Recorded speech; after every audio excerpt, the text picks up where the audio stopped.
Hello students, welcome to Adda 247 School. I'm Rebecca and in this video session I'm going to teach you question and answers of a lesson which has been taken from the book Beehive. The name of this lesson is On Killing a Tree, written by Jeev Patil. So let us see what the questions that are given to us और आप उनके answers को कैसे लिखोगे. Okay? So the first question that is given to us is question number 1. Can a simple jab of the knife kill a tree? Why not? So first of all, let us know what is the meaning of the word jab. Jab is a force by which you hit something. एक झटका जोरों का. तो आपसे यहाँ पे ये बोला जा रहा है कि जब किसी चीज से झटका दिया जाता है, किसी हथौड़ी से, किसी कुल्हाड़ी से या किसी नाइफ से, तो क्या एक सिंगल झटका, एक जोर से हिट करना पेड़ को क्या मार सकता है? अगर हाँ तो क्यों, और अगर नहीं तो क्यों? सो बेसिकली इसका आंसर होगा no, this is not true. एक सिंगल जैब से आप किसी भी पेड़ को नहीं मार सकते, और एक सिंगल जैब से किसी भी पेड़ को आप इसलिए नहीं मार सकते क्योंकि जब तक पेड़ को अपरूट नहीं किया जाता तब तक वो रीग्रो करने की पावर रखता है. पेड़ वापस से उगना शुरू हो जाएगा, उसमें छोटी छोटी सी ब्रांचेस, छोटी छोटी सी ट्विग्स और फिर छोटी छोटी सी लीव्स उगना शुरू हो जाएंगी, और जिनको दोबारा नहीं काटा गया तो वो एक बड़े पेड़ में कन्वर्ट हो जाती हैं. So how would you write your answer? No, a big no. A simple jab of knife can not kill the tree. या दिस इज ट्रू कि एक सिंपल या एक सिंगल नाइफ का झटका आप नहीं उससे मार सकते एक पेड़ को. It has to go through the various process. जब आपको एक पेड़ को काटना होता है तो बहुत सारे प्रोसेस उसमें इन्वॉल्व होते हैं. If the root of the tree is not removed, अगर पेड़ की जड़ को नहीं हटाया गया अर्थ से, it will sprout again. Sprout का मतलब क्या है? It will grow again. That means a tree has a power to regrow itself. एक पेड़ के अंदर इतनी क्षमता होती है कि वो अपने आप को पुनर्जीवित कर सकता है, दोबारा से वो उग सकता है. सो अगर कभी भी किसी पेड़ को खत्म करना हो तो उसकी रूट पे वार किया जाता है, ना कि उसको ऊपर से काट करके उसे खत्म किया जाता है. नेक्स्ट क्वेश्चन देखेंगे. ये क्वेश्चन नंबर 2 है. How has the tree grown to its full size? कैसे एक छोटा सा पेड़ वो धीरे धीरे बड़ा होता है और फिर बड़ा होने के बाद अपने पूरे एक बड़े से साइज में कन्वर्ट हो जाता है. जो कि एक छोटा सा पौधा था कल तक, जिसपे छोटी छोटी सी पत्तियां थी, वो कैसे इतना बड़ा हो गया? तो बट ऑब्वियस सी चीज है, ये जो पेड़ है उसकी जड़ें हैं, और उसकी जड़ें कहाँ है? जमीन के अंदर. और जब वो जमीन के अंदर होती हैं तो वो गीली होती हैं, वो वाइट कलर की होती हैं. उन जड़ों को अर्थ से मिनरल मिलता है, वो सनलाइट लेती हैं, वो एयर लेती हैं, और फिर वो धीरे धीरे क्या करती हैं? ग्रो करती हैं, और वो इतनी बड़ी हो जाती हैं कि वो अपने पूरे साइज में आ जाती हैं. तो कौन कौन से वर्ड्स हैं जो आपकी पोएम में आपको दिखाए गए हैं, जो एक्टिविटी दिखा रहे हैं जिसकी वजह से पेड़ ग्रो कर रहा है? So to grow to its full size. अब ये किसके लिए है its full size? The tree.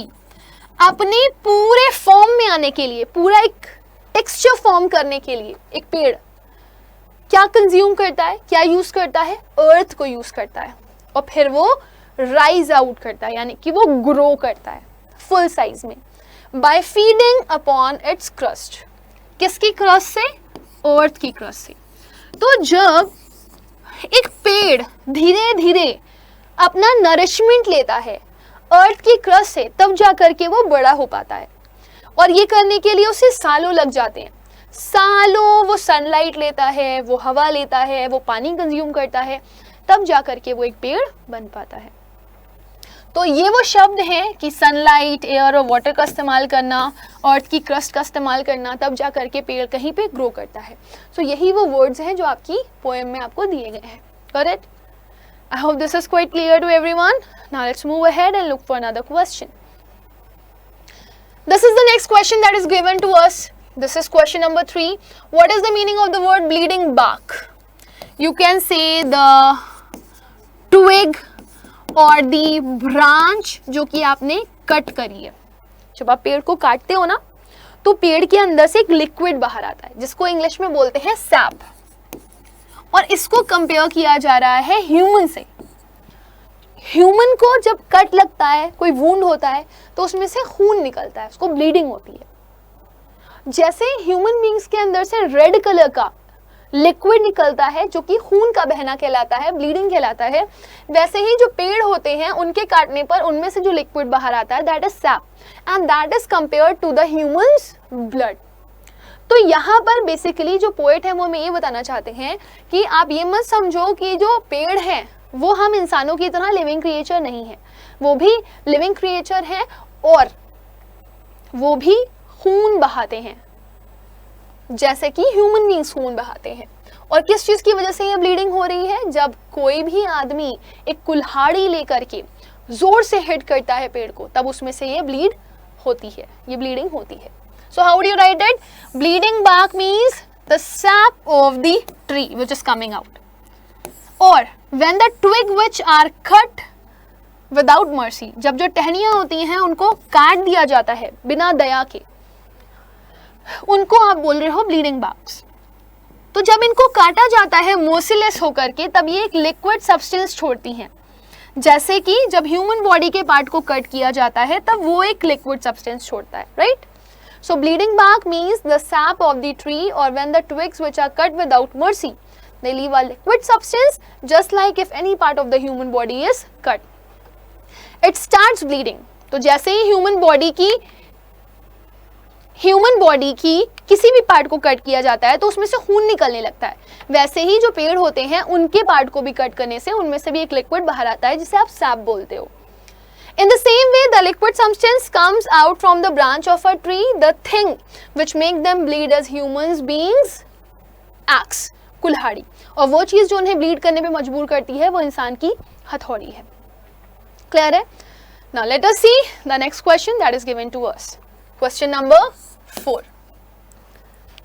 The poet know in the beginning of the third stanza what does he mean by this? Third stanza को जब आप पढ़ोगे तो पोएट ने जोर से बोला है नो। तो उसने ये किस चीज के लिए बोला है नो? तो यहाँ पर नो शब्द का एम्फेसिस किया गया है क्योंकि वो लोगों को ये बताना चाह रहे हैं कि अगर आप ये सोच रहे हो कि आपने जोर जोर से पेड़ को मारना शुरू कर दिया या उसको कट करना शुरू कर दिया, छोटे छोटे टुकड़ों में बांट दिया, तो भी पेड़ मरेंगे नहीं। तो वो ये एम्फेसिस डालना चाह रहे हैं, वो लोगों के परसेप्शन को बदलना चाह रहे हैं कि तुम चाहे जितना भी बेदर्दी से पेड़ को काट लो, पेड़ मरने वाला नहीं है। No is used to emphasize the perception of people which they thought of is wrong. वो जो लोग हैं जो सोचते हैं, जो उनका परसेप्शन है वो गलत है। चॉपिंग और हैकिंग, चॉपिंग का मतलब है छोटे छोटे टुकड़ों में काट देना, हैकिंग का मतलब है जोर जोर से पेड़ को मारना जब तक वो पूरी तरीके से कट के अलग ना हो जाए। will not be sufficient for killing a tree. ये पर्याप्त नहीं है एक पेड़ को मारने के लिए या खत्म करने के लिए। समझ में आ रहा है? So this is what जो कि उन्होंने यहाँ पर मेंशन किया है। अगले क्वेश्चन को देखेंगे। This is question number 5th। What is the meaning of the word anchoring earth and earth cave? Now this is very very important. अगर मैं ये मान लूं कि ये अर्थ है और ये लगा हुआ अर्थ पे पेड़ है और पेड़ की जड़ें कहाँ पे हैं? नीचे हैं, राइट? तो ये जो अर्थ है this is the protection, right?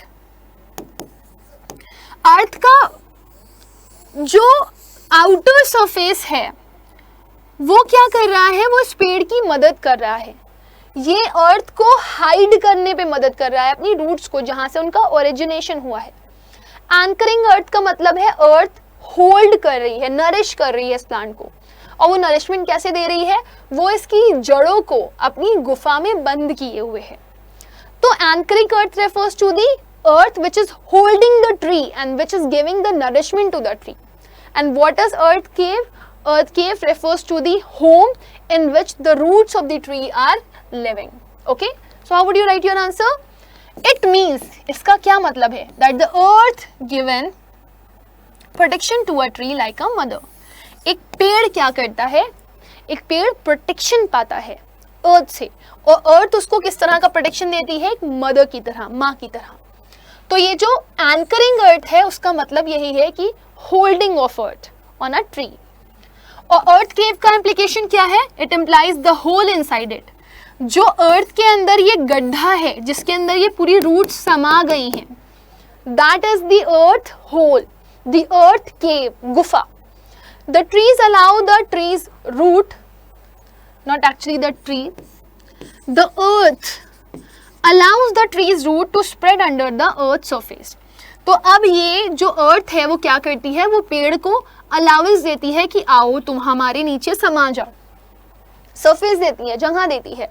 अर्थ क्या करती है? इसको प्रोटेक्ट करती है, इसको पालती पोसती है, नर्चर करती है, फोस्टर करती है, और फिर उसको सारे इंग्रेडिएंट प्रोवाइड करती है जो कि एक्चुअली में ज़रूरत होती है इसकी, राइट? तो अर्थ एक मदरली प्रोटेक्शन दे रही है एक पेड़ को, और वो उसे नर्चर करने में, ग्रो करने में मदद कर रही है। क्लियर है ना? सो एंकरिंग अर्थ का मतलब है there is a hold of mother earth on a tree and earth is giving a place to a tree जिसमें वो सर्वाइव कर सके। नेक्स्ट क्वेश्चन है question number 6। Now this is a very beautiful question. यहाँ पे एक सवाल पूछा गया था, what does he mean by the strength of a tree exposed. एक पेड़ की स्ट्रेंथ कब एक्सपोज हो जाती है? एक्सपोज का मतलब क्या होता है? जब किसी चीज का भांडा फूट जाता है, भांडा, है ना? जब कोई सीक्रेट रिवील हो जाता है। तो अर्थ का सीक्रेट है उसकी रूट्स, और जब आप एक ट्री को अपरूट कर देते हो तब उस पेड़ का भांडा फूट जाता है और उस पेड़ का जो स्ट्रेंथ होता है वो खत्म हो जाता है। So how would you write it? The root is the strength of a tree. When the tree is uprooted its strength is exposed. जो पेड़ की ताकत है वो है जड़ें, और जब जड़ें बाहर आती हैं तो उसकी स्ट्रेंथ भी खत्म हो जाती है। Now we have another question. This is question number 7। What finally kills the tree? Last में पेड़ मरता कैसे है? जब आप पेड़ को बाहर खींच लेते हो उसकी जड़ों के साथ, फिर उस पर धूप पड़ती है, उसकी जो रूट्स हैं वो सूखने लगती हैं, वो टेढ़ी होने लगती हैं और वो हार्ड हो जाती हैं, तब एक पेड़ मर जाता है। So pulling out the tree from the mother earth. Mother earth से, जैसे कि मैंने ये बनाया था ना, यहाँ पे जड़ें हैं पेड़ की और ये है पेड़, राइट? और अगर आपने एक पेड़ को उसकी जड़ों के साथ इसकी मदर अर्थ से निकाल लिया तो वो डेड हो जाएगा। उसके ऊपर स्कॉचिंग हीट पड़ेगी, सन उसको चोक कर देगा, उसके अंदर नरिशमेंट नहीं पहुंच पाएगा और हवा और सूरज की गर्मी पेड़ को मार देगी। वो कलर में डार्क हो जाएगा, हार्ड हो जाएगा, बहुत ज़्यादा ड्राई हो जाएगा और फिर लास्ट में उसकी डेथ हो जाएगी, राइट? सो एक पेड़ को मारने का प्रोसेस इतना आसान नहीं होता, उसमें बहुत मेहनत लगती है, और अगर वो मेहनत आपको लगानी है तो उसके लिए आपको ट्री को अपरूट करना पड़ेगा, उसको धूप में सालों तक तपाना पड़ेगा, तब जा करके वो अपनी जीवन को खो देगा। So my dear student, with this we have come to the end of the session. I hope कि आपको ये क्वेश्चन आंसर्स अच्छे से समझ में आ गए होंगे। Still if you have any doubt you may post your comment in the comment section. And if you are new here, do not forget to subscribe our channel so that you can get the notification of our channel. If you like the session, do like it and share it. Best thank you and bye bye everyone.